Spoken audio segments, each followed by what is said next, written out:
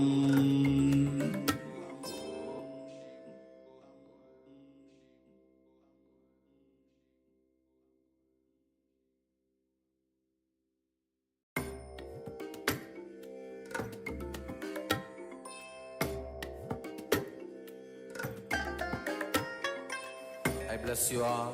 Let you all open all your three eyes and manifest the powers of Mahasudashiva. Om Nithyananda Paramashivoham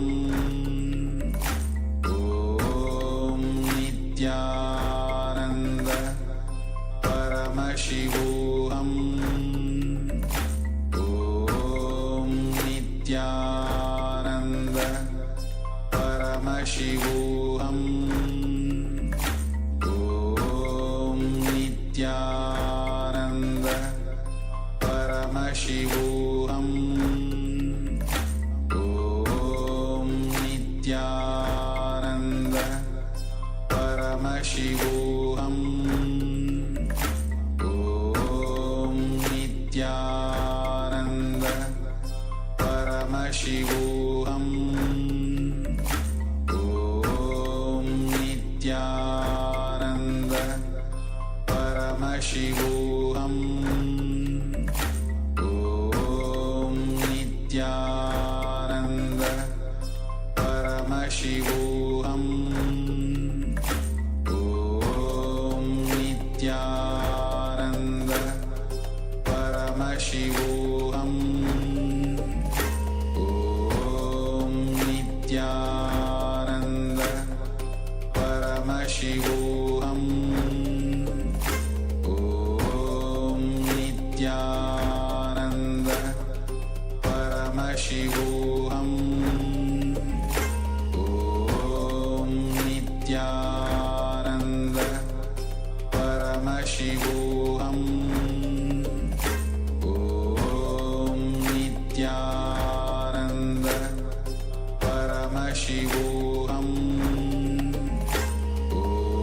Om Nithyananda Paramashivoham Om Nithyananda Paramashivoham Om Nithyananda Paramashivoham Om Nithyananda Paramashivoham Om Nithyananda Paramashivoham Om Nithyananda